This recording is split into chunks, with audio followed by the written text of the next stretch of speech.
Hello my dear friends, ఇప్పుడు మనము ఒక న్యూస్ ఆర్టికల్ని చదివి అందులో ఉన్నటువంటి వాల్యుబుల్ వొకాబులరీ తర్వాత యూసేజ్ ఆఫ్ సెంటెన్సెస్ని నేర్చుకుందాం. Okay, let's start. Dowry harassment and criminal assault cases have been filed against former Flipkart CEO Sachin Bansal by his wife Priya Bansal here. ఇక్కడ డౌరీ హెరాస్మెంట్ అంటే వరకట్న వేధింపు అండ్ క్రిమినల్ అసాల్ట్ అంటే నేరమైనటువంటి దాడి. ఇక్కడ అసాల్ట్ అంటే దాడి. Cases have been filed. ఇక్కడ హ్యావ్ బీన్ ఫైల్డ్ అంటే నమోదు చేయబడ్డాయి. ఇక్కడ హ్యావ్ బీన్ అంటే ఇది ప్యాసివ్ వాయిస్లో ఉంది. ఒకవేళ కనుక యాక్టివ్ వాయిస్లో ఉంటే హ్యావ్ ఫైల్డ్ అంటే ఫైల్ చేశారు అని చెప్పాలంటే హ్యావ్ ఫైల్డ్ అని వస్తుంది. అలా కాకుండా ఈ కేసులు వేరే వాళ్ళ చేత వేయబడ్డాయి కాబట్టి ఇక్కడ హ్యావ్ బీన్ ఫైల్డ్ అని వచ్చింది, అంటే ప్యాసివ్ వాయిస్లో వచ్చింది. ఎవరి చేత ఈ కేసు వేయబడింది? ఈ cases by his wife Priya Bansal here, అంటే అతని యొక్క వైఫ్ ప్రియా బన్సాల్ చేత ఈ ఫార్మర్ ఫ్లిప్కార్ట్ CEO, ఫార్మర్ అంటే మాజీ, ఇంతకుముందు ఫ్లిప్కార్ట్కి CEOగా ఉన్నటువంటి సచిన్ బన్సాల్ మీద ఈ dowry harassment and criminal assault అంటే నేరమైనటువంటి దాడి కేసులు ఫైల్ చేయబడ్డాయి. Have been filed. ఇక్కడ యాక్చువల్లీ హ్యావ్ ఫైల్డ్ అంటే కేసులు నమోదు చేశారని, హ్యావ్ బీన్ ఫైల్డ్ అంటే నమోదు చేయబడ్డాయని. అంటే ఇక్కడ ఇది ప్యాసివ్ వాయిస్లో ఉంది. ఓకే, దీని గురించి కూడా ఆర్టికల్ చివరన మనం డిస్కస్ చేద్దాం. యాక్టివ్ వాయిస్, ప్యాసివ్ వాయిస్ అంటే have failed, have been failed అని.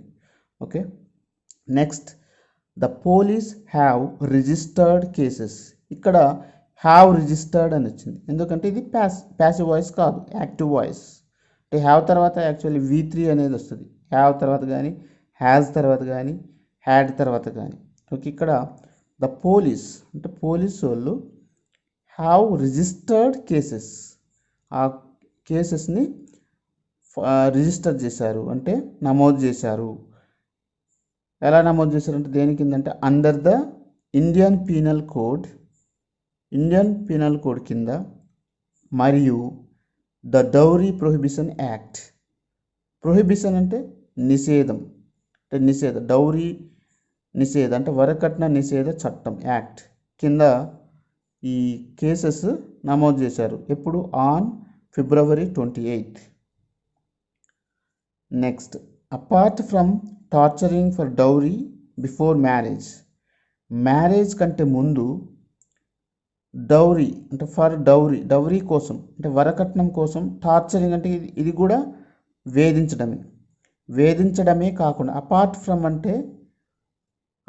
ఫ్రమ్ అంటే అంతేకాకుండా, అంటే ఇదే కాకుండా, వేధించడమే కాకుండా. ఏది వేధించడం? బిఫోర్ మ్యారేజ్ కంటే అంటే మ్యారేజ్ కంటే ముందు వరకట్నం కోసము వేధించడమే కాకుండా. ఇక్కడ అపార్ట్ ఫ్రమ్ అనేది మనము యూసేజ్ని చూడాలన్నమాట. అపార్ట్ ఫ్రమ్ అంటే అంతేకాకుండా అని అర్థం. నెక్స్ట్, అంతేకాకుండా ఏం చేసిందో ఇక్కడ ప్రియా బన్సాల్ ఇక్కడ మనకు చెప్తుంది, చూద్దాం. ప్రియా బన్సాల్ అంటే ప్రియా అని ఇచ్చారు. ఇక్కడ ప్రియా అక్యూజ్డ్ అంటే ఇక్కడ ఆరోపించింది, ఒక నిందని ఆరోపించడాన్ని మనం అక్యూజ్డ్ అంటాం. Priya accused mister Bansal of torturing her mentally and physically from 2008 to the present day. అంటే 2008 నుండి టు ద ప్రజెంట్ డే అంటే ఈరోజు వరకు ఈ డౌరీ కోసం టార్చరింగ్ చేయడమే కాకుండా ఆయన మెంటల్లీ అండ్ ఫిజికల్లీ ఆమెను టార్చర్ చేశాడనమాట. బన్సాల్ ఆఫ్ టార్చరింగ్ హర్ అంటే ఆమెను టార్చర్ చేసిన విషయాన్ని ఆమె ఆరోపించింది. ఇక్కడ ఏం టార్చర్ చేశాడు? మెంటల్ టార్చర్ చేశాడు, అలాగే ఫిజికల్ టార్చర్ చేశాడు. అంటే మానసికంగాను శారీరకంగాను టార్చర్ చేసిన విషయాన్ని ఆమె ఆరోపించింది అని ఇక్కడ మనం అర్థం చేసుకోవాలి. Next, I have been forced. ఇక్కడ హ్యావ్ బీన్ వచ్చింది. ఐ హ్యావ్ బీన్ ఫోర్స్డ్ అంటే నేను ఫోర్స్ చేయబడ్డాను అంటే నన్ను ఫోర్స్ చేశారు, అంటే ఒత్తిడి చేశారు, అంటే చేశారంటే చేయబడ్డాను, వేరే వాళ్ళ చేత చేశారు. ఇక్కడ ఈయన చేత చేయబడ్డది యాక్చువల్లీ సచిన్ బన్సాల్ చేత. సో ఇది కూడా ప్యాసివ్ వాయిస్లో ఉంది. I have been force to transfer my property to the name of my husband. ఏం ఫోర్స్ చేయబడ్డదంటే ఈ మై ప్రాపర్టీని ట్రాన్స్ఫర్ చేయమని. ఎవరి పేరు మీద? Name of my husband. I have been force to transfer my property to the name of my husband. నా husband పేరు మీద నా ప్రాపర్టీని ట్రాన్స్ఫర్ చేయమని ఫోర్స్ చేయబడ్డాను అంటే అతడు ఫోర్స్ చేశాడని అర్థం. Okay, next when I registered when I rejected. నేను ఎప్పుడైతే అలా ఫోర్స్ చేసినప్పుడు వెన్ ఐ రిజెక్టెడ్, నేను ఎప్పుడైతే దాన్ని తిరస్కరించానో, సచిన్ హ్యాడ్ అసాల్టెడ్ మీ. ఇక్కడ చూడండి, సచిన్ హ్యాడ్ అసాల్టెడ్ మీ. సచిన్ నా మీద అసాల్ట్ చేశాడు. అసాల్టెడ్ ఇది పాస్ట్ టెన్స్లో ఉంది. నా మీద దాడి చేశాడు. అసాల్టెడ్ మీ, నా మీద దాడి చేశాడు అని అర్థం. అసాల్టెడ్ మీ అంటే is parents and brother also pressurised me to bring dowry. ఇక్కడ చూడండి, ఈజ్ పేరెంట్స్ అతని యొక్క తల్లిదండ్రులు, అండ్ బ్రదర్ అంటే అన్నయ్య కానీ తమ్ముడు కానీ, ఆల్సో కూడా ప్రెషరైజ్డ్ మీ అంటే ఒత్తిడి చేశారు. అంటే ఒత్తిడి చేయడం, ప్రెషరైజ్డ్ అంటే ఒత్తిడి చేయడం, ఒత్తిడి చేశారు. దేనికి ఒత్తిడి? టు బ్రింగ్ డౌరీ అంటే వరకట్నం తెమ్మని వాళ్ళు కూడా ఒత్తిడి చేశారు. She said in her complaint. ఆమె యొక్క కంప్లైంట్లో ఆమె చెప్పింది. She said in her complaint. ఈ విధంగా మనం దీన్ని ఈ ఆర్టికల్ని మనం అర్థం చేసుకోవచ్చు. Next, in mid February 2009. అంటే ఇక్కడ ఇన్ మిడ్ అంటే మనము ఏమని అర్థం చేసుకోవాలంటే మధ్యలో, ఈ మధ్య కాలంలో, ఫిబ్రవరి 2009 కాలంలో, ఆ మధ్యలో అని అర్థం ఇన్ మిడ్ అంటే. I became pregnant. నేను ప్రెగ్నెంట్ అయ్యాను. ప్రెగ్నెంట్ అంటే మీకు తెలుసు కదా. Yes. And was in poor health. Pregnant కాబట్టి ఆమె అనారోగ్యంగా ఉంది. Was in poor health. Was అంటే ఇక్కడ పాస్ట్ టెన్స్లో ఉంది కాబట్టి ఉండెను అంటే 2009లో కాబట్టి was in poor health. When she became pregnant then she was in poor health. ఆమె ప్రెగ్నెంట్ అయినప్పుడు ఆమె అంత ఆరోగ్యంగా లేదు. పూర్ హెల్త్ అంటే అనారోగ్యంగా ఉండెను. అని ఎందుకు అంటున్నామంటే was. Is in poor health అంటే ఉంది అని అర్థం. కానీ ఇక్కడ పాస్ట్ టెన్స్లో కాబట్టి వాజ్ ఇన్ పూర్ హెల్త్, అనారోగ్యంగా ఉండే. ఎప్పుడు? 2009 ఫిబ్రవరి ఆ మధ్య కాలంలో ప్రెగ్నెంట్ అయినప్పుడు. ఓకే, అప్పుడు since Sachin was too bothered. Since అంటే నుండి అని కాదు, ఇక్కడ వలన అంటే సిచ్యువేషన్ బట్టి దీని అర్థం తీసుకుంటాం. ఇక్కడ వలన అని ఎందుకు వచ్చిందో ఇప్పుడు ఈ వాక్యం చదివితే మనకు అర్థమవుతుంది. Okay, since Sachin was too bothered. చాలా బోదర్డ్ అంటే బాధపడదు. Sachin was too bothered.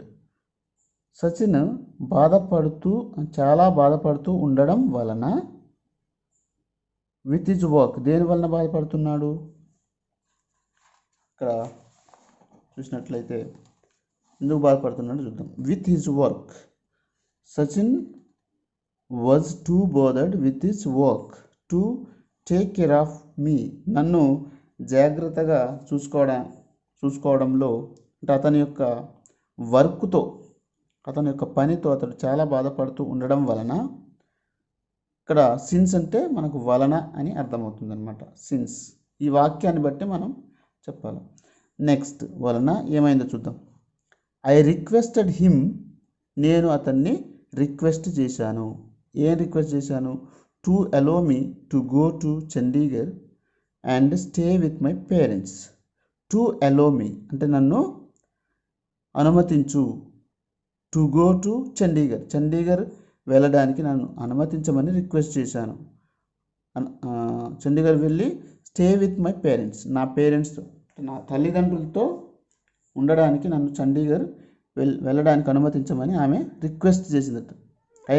నేను రిక్వెస్టెడ్ చేశాను, హిమ్ అతనిని నేను రిక్వెస్ట్ చేశాను అని అర్థం. చేసినప్పుడు హీ రిలెంటెడ్ అనేది మనకు ఇది నేర్చుకోవాల్సిన ఒక పదం. అంటే కనికరించడం.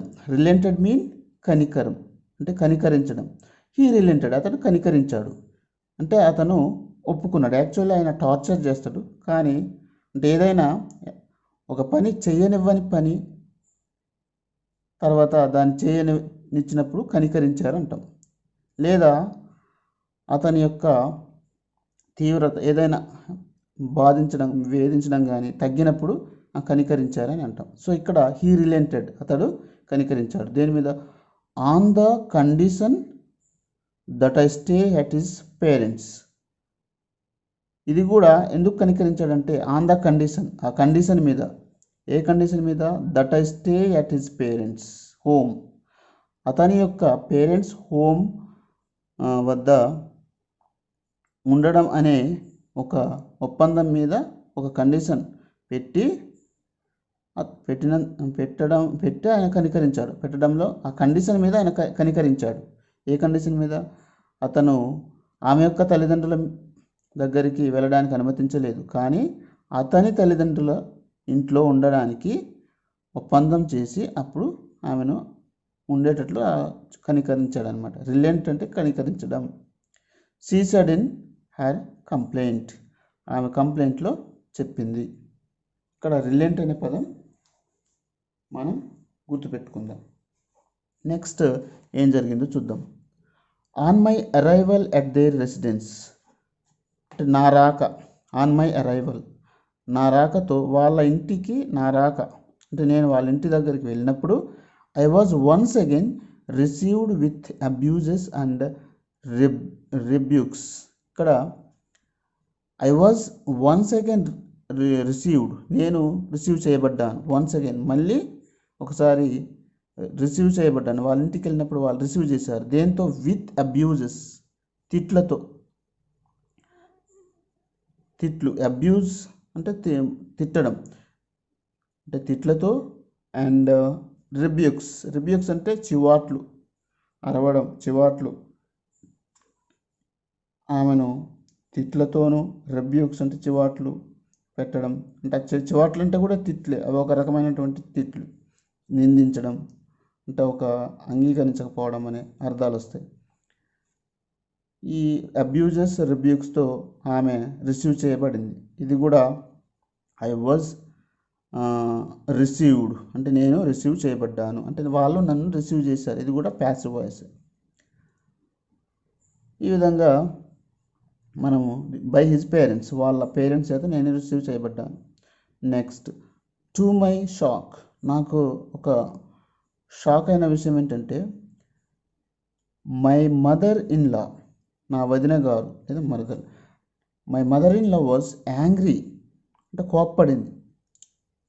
కోపపడింది అంటే యాంగ్రీ, వాజ్ యాంగ్రీ. ఏమని కోపపడింది? That I had become pregnant, నేను ప్రెగ్నెంట్ అయ్యానని ఆమె కోపపడిందంట. అంటే ఈమె ప్రెగ్నెంట్ అయ్యిందని వాళ్ళ మదర్ ఇన్ లా, సారీ ఇక్కడ ఆమె వదిన అని చెప్పాను కదా. మై మదర్ ఇన్ లా అంటే వాళ్ళ అత్తగారు.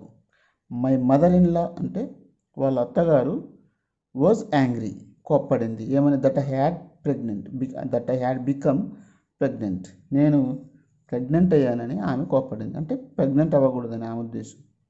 అండ్ ఫోర్బేడ్, ఇక్కడ ఫోర్బిడ్ అంటే ఒక ఆంక్ష పెట్టడం, అంటే ఎవరికి ఇక్కడ forbid me from telling anyone, specially her relatives, అంటే ఎవరికి చెప్పకూడదని ఒక కండిషన్ పెట్టిందనమాట. ఇక్కడ ఫోర్బిడ్ అంటే కండిషన్ పెట్టడం లేదా నిషేధించడం, ఒక ఆంక్ష పెట్టడం, అది చెప్పకూడదు అంటే ఏదైనా ఒక పని చేయకూడదు అని చెప్పేదాన్ని, చేయకూడదని పెట్టే కండిషన్ని ఫోర్బేడ్ అని చెప్తారనమాట. ఓకే, ఫోర్బేర్ చేశారనమాట. అంటే వాళ్ళు ఒక కండిషన్ పెట్టారు. దేని కండిషన్ పెట్టారు? From telling anyone, especially our relatives that I was with child. చూడండి, ఫోర్బేట్ మీ, నాకు ఒక ఆంక్ష విధించారు అంటే వద్దని చెప్పడం అన్నట్టు. ఫోర్బేడ్ అంటే ఏమి వద్దని చెప్పారు? From telling anyone, specially our relatives that I was with child. నేను చైల్డ్తో ఉన్నానని, అంటే ప్రెగ్నెంట్ కదా, నేను చైల్డ్తో ఉన్నానని ఎవరికి చెప్పకూడదనే కండిషన్ ఫోర్బేట్ మీ, వాళ్ళు ఫోర్బేట్ చేశారు, ఒక కండిషన్ పెట్టారు, ఒక ఆంక్ష పెట్టారు, ఒక పని చేయకూడదని. ఏం పని చేయకూడదు? టెల్లింగ్ అనే పని, అంటే ఎవరికి చెప్పకూడదు అనే కండిషన్ వాళ్ళు పెట్టారు. స్పెషల్గా రిలేటివ్స్కి చెప్పకూడదు. ఏంటి? నేను ప్రెగ్నెంట్ అని, నాకు ఒక బేబీ నాలో ఉన్నాడని చెప్పకూడదని ఒక కండిషన్ పెట్టారు. ఇక్కడ మనం నేర్చుకోవాల్సిందంటే ఏంటంటే ఫోర్బేట్ అనే పదం నేర్చుకోవాలి. నెక్స్ట్, ఇన్ హర్ కంప్లైంట్, ఆమె యొక్క కంప్లైంట్లో షీ ఫర్దర్ క్లెయిమ్డ్ అంటే ఇంకా ఆమె పేర్కొన్నది. ఏమని పేర్కొన్నది? That her husband had been assaulting her till October 2019. ఇక్కడ హ్యాడ్ బీన్ అసాల్టింగ్ అని వచ్చింది. ఇక్కడ ఇంతకు ముందు మనకేమొచ్చిందంటే హ్యావ్ బీన్ తర్వాత V3 అనే ఫామ్ వచ్చింది. ఇక్కడ హ్యాడ్ బీన్, ఇక్కడ కంటిన్యూస్ టెన్స్లో అసాల్టింగ్ అని వచ్చింది. అంటే దీని అర్థం ఏంటంటే ఒక పని ఎప్పుడో మొదలై ఇంకా జరుగుతూనే ఉండడాన్ని చెప్పేటప్పుడు హ్యాడ్ బీన్ తర్వాత V1 plus ing form, have been V1 plus ing form, has been V1 plus ing form. అంటే నేను తింటూనే ఉన్నాను. లేదా ఇక్కడ అసాల్టింగ్ అంటే దాడి చేస్తూనే ఉన్నాడు.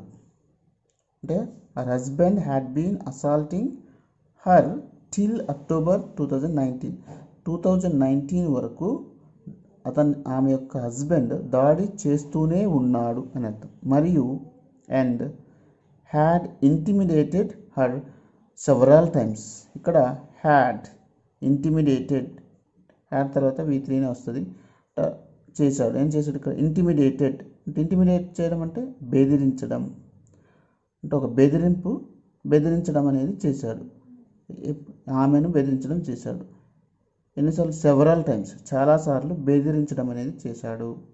And had intimidated her several times. ఇక్కడేమో పాస్ట్ పర్ఫెక్ట్ కంటిన్యూస్ టెన్స్ అనమాట. ఇది హ్యాడ్ బీన్ అసాల్టింగ్, చేస్తూనే ఉన్నాడు, పాస్ట్ పర్ఫెక్ట్ కంటిన్యూస్ టెన్స్. అలా కాకుండా హ్యావ్ బీన్ అసాల్టింగ్ అంటే ఇది ప్రజెంట్ పర్ఫెక్ట్ కంటిన్యూస్ టెన్స్ అవుతుంది. కానీ ఇక్కడ హ్యాడ్ వచ్చింది కాబట్టి పాస్ట్ పర్ఫెక్ట్ కంటిన్యూస్ టెన్స్. ఆమె యొక్క హస్బెండ్ ఆమె మీద దాడి చేస్తూనే ఉన్నాడు 2019 అక్టోబర్ వరకు అనేది ఆమె కంప్లైంట్లో ఆమె పేర్కొన్నది. క్లెయిమ్డ్ అంటే పేర్కొన్నది. ద ప్రియా ఫర్దర్ అలెజ్డ్, ఇక్కడ అలెజ్డ్ అంటే ఆరోపించడం, ఇంకా ఫర్దర్ అంటే ఇంకా అని అర్థం కదా, మనం చెప్పాము. ఇంకా ఆమె ఆరోపించింది. అలెజ్డ్ అంటే ఆరోపించడమే. అక్యూజ్డ్, క్లెయిమ్డ్ అంటే పేర్కొన్నది. అక్యూజ్డ్ అంటే కూడా ఆరోపించడమే. సో అలెజ్డ్ దట్, ఏమైనా ఆరోపించిందో దట్ తర్వాత ఉంటుంది అని అర్థం. ఇక్కడ దట్ అంటే mister Bansal had also sexually harassed hour sister. Mister Bansal ఇంకేం చేశాడంటే హ్యాడ్ హెరాస్డ్, ఇక్కడ మధ్యలో ఆల్సో అంటే కూడా. ఎలా హెరాస్ చేశాడంటే, హెరాస్డ్ అంటే తెలుసు కదా, వేధించడం. హెరాస్డ్ హర్ సిస్టర్, ఆమె సిస్టర్ని అంటే చెల్లిని వేధించాడు. ఏ విధంగా? Sexually harassed her sister when she was in Delhi. ఆమె ఢిల్లీలో ఉన్నప్పుడు వాళ్ళ సిస్టర్ని కూడా ఈ సచిన్ బన్సాల్ అనే అతను హ్యాడ్ హెరాస్డ్ అంటే వేధించాడు అనేది ఆమె కంప్లైంట్లో పేర్కొన్నది. అలెజ్డ్ ఆరోపించింది. ఇక్కడ అలెజ్డ్ అంటే ఆరోపించడం. Next, when this issue was discussed before our marriage counselor, Sachin admitted to done this with my sister. ఇక్కడ when this issue ఈ సమస్య was discussed అంటే డిస్కస్ చేశారు, ఈ సమస్య గురించి చర్చించారు. బిఫోర్ ఆర్ మ్యారేజ్ కౌన్సిలర్, మా మ్యారేజ్ కౌన్సిలర్ ముందు ఈ సమస్య గురించి డిస్కస్ చేసినప్పుడు వెన్ అంటే అప్పుడు చేసినప్పుడు సచిన్ అడ్మిటెడ్ అంటే అంగీకరించాడు. ఇక్కడ మనం ఇది గుర్తుపెట్టుకోవాలి, అడ్మిటెడ్ అంటే అంగీకరించడం, అడ్మిట్ అంటే అంగీకరించడం అని కూడా వస్తుంది అనమాట. So Sachin admitted to done చేశానని, విత్ టు డన్ దిస్ ఇది చేశానని, ఏది ఇక్కడ ఆరోపించింది సెక్సువల్ హెరాస్మెంట్ వాళ్ళ సిస్టర్తో చేశానని అతడు అంగీకరించాడు. విత్ మై సిస్టర్ వాళ్ళ చెల్లితో ఈ చేశానని అంగీకరించాడు. బట్ కానీ did not show any remorse, ఇక్కడ రిమోర్స్ అనేది మనం తెలుసుకోవాల్సిన కొత్త పదం. డిడ్ నాట్ షో అంటే చూపించలేదు, ఇక్కడ ఒప్పుకున్నాడు, అడ్మిట్ అయ్యాడు అంటే ఆ తప్పు చేశానని అతను అడ్మిట్ అయ్యాడు, కానీ అంటే ఒప్పుకున్నాడు, కానీ ఈ did not show any remorse అతడు ఏ విధమైనటువంటి పశ్చాత్తాపం అనేది చూపించలేదు. పశ్చాత్తాపం అనేది చూపించలేదు, తప్పు చేశాననే పశ్చాత్తాపం అనేది did not show any remorse, నార్ లేదా అది పశ్చాత్తాపం చూపించలేదు. సీమ్డ్ అపోలోజెటిక్ అంటే సీమ్డ్ అంటే కనిపించలేదు, ఏ విధంగా కనిపించలేదు, నార్ సీమ్డ్ అనేది, నార్ అంటే ఇది జరగలేదని. సీమ్డ్ అపోలోజెటిక్ ఇన్ ద లీస్ట్ కనీసం అతను అపోలోజెటిక్ అంటే క్షమాపణ చెప్పుకోవడం అనమాట. అపోలోజెటిక్ అంటే క్షమాపణ చెప్పుకోవడం, అది కూడా కనీసం అది కూడా ఆయన ముఖంలో కనిపించలేదు. Priya said in her complaint to the Bengaluru police, ఈ విషయాన్ని ప్రియా బెంగళూరు పోలీస్ వాళ్ళకి చెప్పిందనమాట, ఆ కంప్లైంట్లో చెప్పింది. Though there is a mention of this incident in the FIR అంటే తెలుసు, ఫస్ట్ ఇన్ఫర్మేషన్ రికార్డ్. దో అయినా, దేర్ ఈజ్ ఏ మెన్షన్, ఇది మెన్షన్ చేసినప్పుడు అంటే దాంట్లో ఇంక్లూడ్ చేసినప్పటికీ కూడా, దో అంటే కూడా, ఆఫ్ దిస్ ఇన్సిడెంట్ అంటే ఇక్కడ హెరాస్మెంట్ చేసిన విషయం గురించి ఆ కంప్లైంట్లో మెన్షన్ చేసినప్పటికి కూడా, అంటే యాడ్ చేసినప్పుడు కూడా, the police said appropriate sections have not been applied at, ఇంకా సరైన, అప్రోప్రియేట్ అంటే ఈ తప్పుకి తగిన, అప్రోప్రియేట్ సెక్షన్స్ని హ్యావ్ నాట్ బీన్ అప్లైడ్, ఇక్కడ కూడా హ్యావ్ నాట్ బీన్ అప్లైడ్, ఇది కూడా ప్యాసివ్ వాయిస్లో ఉంది. అప్లై చేయబడలేదు, ఇక్కడ దాంట్లో అప్లై చేయలేదు అంటే సరైన సెక్షన్ కింద కేసు దాంట్లో ఎఫ్ఐఆర్లో సెక్షను యాడ్ చేయలేదు అని ఎవరు చెప్పారు? ద పోలీస్ సెడ్ వాళ్ళే చెప్పారంట. Next, the police have registered case, ఇక్కడ పోలీస్ హ్యావ్ రిజిస్టర్డ్, ఇది ప్రజెంట్ పర్ఫెక్ట్ టెన్స్ యాక్టివ్ వాయిస్లోనే ఉంది. పోలీసు రిజిస్టర్ చేశారు, కేసు రిజిస్టర్ చేశారు అంటే నమోదు చేశారు. దేని కింద? కేస్ అండర్ ఐపీసీ సెక్షన్ అంటే ఐపీసీ 498A అంటే ఇది డౌరీ హెరాస్మెంట్కి సంబంధించిన సెక్షన్, దాని కింద పోలీసు వాళ్ళు కేసు నమోదు చేశారు. And under section 3 and 4 of dowry prohibition act, dowry prohibition యాక్ట్లోని 3-4 సెక్షన్ల కింద పోలీసు వాళ్ళు కేసు నమోదు చేశారు అనేది ఇక్కడ మనకు అర్థమవుతుంది. నెక్స్ట్, ప్రియా సెడ్, ఇంకా ప్రియా చెప్పింది, షీ మ్యారీడ్ అంటే ఆమె పెళ్లి చేసుకుంది సచిన్ బన్సాల్ ఇన్ April 28, 2008. ఆమె ఏప్రిల్ 28, 2008 సచిన్ బన్సాల్ని పెళ్లి చేసుకున్నానని ఆమె చెప్పింది. ఎవరు? ప్రియా చెప్పింది. As per the wishes of elders in Chandigarh. ఇక్కడ as per the wishes of elders అంటే పెద్దల కోరిక ప్రకారంగా చండీగఢ్లో ఆమె సచిన్ బన్సాల్ని పెళ్లి చేసుకుంది అనేది ఇక్కడ ఆమె చెప్పింది.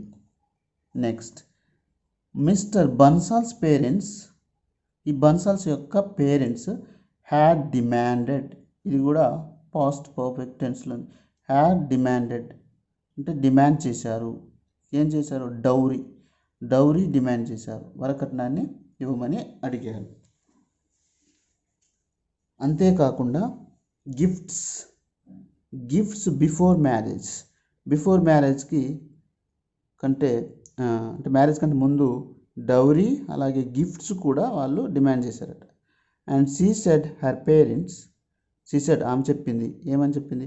Her parents had spent 50 lakh అంటే ఆన్ హర్ మ్యారేజ్. ఆ పేరెంట్స్ 50 లక్షలు ఆమె పెళ్ళికి స్పెండ్ చేశారని ఆమె చెప్పింది. అండ్ మరియు gifted A 11 lakh worth car to her husband before the wedding. పెళ్ళి కంటే ముందు 11 లక్షల విలువైనటువంటి కార్ని కూడా ఒక గిఫ్ట్గా ఇచ్చారు. అంటే 50 లక్షలు స్పెండ్ చేశారు. స్పెంట్ అంటే ఇక్కడ ఖర్చు చేశారు. తర్వాత 11 లక్షల కార్ని కూడా గిఫ్ట్గా ఇచ్చారనమాట. ఎవరికి? హస్బెండ్కి. Next, DCP south east Shrinath Madhav Joshi said, DCP అయినటువంటి సౌత్ ఈస్ట్ డీసీపీ అయినటువంటి మహాదేవ్ జోషి ఏమని చెప్పారు? సెడ్ అని చెప్పారు. A case had been registered.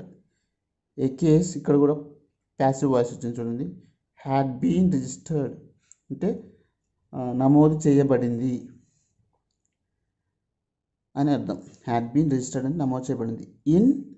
ఇంకెక్కడ చేయబడింది? ఇన్ కోరమంగళ పోలీస్ స్టేషన్లో కేసు నమోదు చేయబడింది. And further action will be taken based on the investigation of the case. Further action ఇక్కడ ఇంకా ముందు యాక్షన్ అంటే ఒక చర్య. విల్ బి టేకెన్ ఇక్కడ విల్ బి అంటే పడుతుంది. ఏం పడుతుంది? టేకెన్ అంటే చేయబడుతుంది. ఏది? యాక్షన్ తీసుకోబడుతుంది. టేకెన్ అంటే ఇక్కడ తీసుకోవడం కదా. యాక్షన్ విల్ బి టేకెన్ అంటే ఇది కూడా ప్యాసివ్ వాయిస్లోనే ఉంది. ఇక్కడ యాక్షన్ విల్ టేక్ అంటే యాక్షన్ తీసుకుంటారని, కానీ తీసుకోబడుతుంది అన్నప్పుడు యాక్షన్ విల్ బి టేకెన్ వచ్చిందనమాట. యాక్షన్ విల్ బి టేకెన్ అంటే యాక్షన్ అంటే ఆ చర్య తీసుకోబడుతుంది. దేని ఆధారంగా? Based on the investigation of the case. ఆ కేసుని ఇన్వెస్టిగేషన్ అంటే ప్రశ్నలు సంధించి దాని గురించి ఇన్వెస్టిగేషన్ అంటాం కదా, ఆ ఇన్వెస్టిగేషన్ ఆధారంగా యాక్షన్ తీసుకోబడుతుంది అని చెప్పడం జరిగింది. ఈ విధంగా మనము ఈ ఆర్టికల్ని ఈ విధంగా ప్యాసివ్ వాయిస్ ఎలా వాడారు, తర్వాత యాక్టివ్ వాయిస్ ఎలా వాడారు, తర్వాత దీంట్లో ఉన్నటువంటి వొకాబులరీ ఏంటి అనేది మనం చూసాం. అయితే మనం ఇప్పటి వరకు నేర్చుకున్న వొకాబులరీ చూద్దాం ఈ ఆర్టికల్ ద్వారా. ఇక్కడ డౌరీ అంటే కట్నం, తర్వాత అసాల్ట్ అంటే దాడి చేయడం, అంటే మీదబడి కొట్టడం, ఎదిరించడం. ఫార్మర్ అంటే మాజీ లేదా పూర్వం, ఇంతకుముందు అని అర్థం. ప్రొహిబిషన్ అంటే నిషేధం. అపార్ట్ ఫ్రమ్ అంటే అంతేకాకుండా, అది కాకుండా అని అర్థం. నెక్స్ట్, అక్యూజ్డ్ ఆరోపించడం, నిందించడం, నేరారోపణ చేయడం. ఓకే. నెక్స్ట్, ప్రెషరైజ్డ్ అంటే ఒత్తిడి తెచ్చు. పూర్ హెల్త్ అంటే అనారోగ్యం. సిన్స్ అంటే ఇక్కడ వలన అని వచ్చింది, సందర్భాన్ని బట్టి నుండి కూడా వస్తుంది, కానీ ఇక్కడ ఉన్నటువంటి సందర్భంలో మనకు వలన అనేది వచ్చింది. రిలెంటెడ్ అంటే కనికరించను లేదా దయ చూపడం, తీవ్రతను తగ్గించడం. ఒక కఠినంగా ఉండేవాళ్ళు కొంచెం తగ్గడం, దాన్ని రిలెంట్ అంటాం. నెక్స్ట్, అబ్యూజెస్ మీన్ తిట్లు, నిందించు, దుర్భాషలాడడం. రబ్యూక్స్ అంటే చివాట్లు పెట్టడం, గద్దించు, కసురుకోవడం. ఫోర్బేడ్ అంటే వలదను అంటే ఏదైనా ఒక పని చేయకూడదు అని చెప్పడం, లేదా నిషేధం అంటే ఒక పని చేయకుండా నిషేధించడం, లేదా ఒక ఆంక్ష పెట్టడం, ఒక రూల్, లేదా ఏదైనా కూడదను అంటే కూడదను అంటే ఏదైనా ఒక పని చేయకూడదు అని చెప్పడం. ఫర్దర్ అంటే ఇంకా అంటే ఇంకా ముందు ముందు అని కూడా వస్తుంది, ముందు. క్లెయిమ్డ్ అంటే నెక్స్ట్. క్లెయిమ్డ్ మీన్ పేర్కొన్నారు, పేర్కొనడం. క్లెయిమ్ అంటే పేర్కొనడం. తర్వాత ఇంటిమిడేటెడ్ బెదిరించడం, అలెజ్డ్ ఆరోపించడం, అడ్మిటెడ్ అంటే అంగీకరించు అంటే అడ్మిట్ అంటే అంగీకరించు లేదా చేరడం కూడా వస్తుంది మనకు అడ్మిట్ అవ్వడం అనేది. కానీ ఇక్కడ అడ్మిట్ అంటే అంగీకరించడం లేదా ఒప్పుకోవడం. అది పాస్ట్ టెన్స్లో ఉంది కాబట్టి అయిపోయింది కాబట్టి అంగీకరించను ఒప్పుకొని అని అర్థం. రిమోర్స్ అంటే పశ్చాత్తాపం. నెక్స్ట్ అపాలజెటిక్ అంటే క్షమాపణ చెప్పుకొను. As per the wishes of elders అంటే పెద్దల కోరిక ప్రకారం. ఈ విధంగా మనము ఇంత ఇన్ఫర్మేషన్ ఈ న్యూస్ పేపర్ ఆర్టికల్లో మనం చూసాం.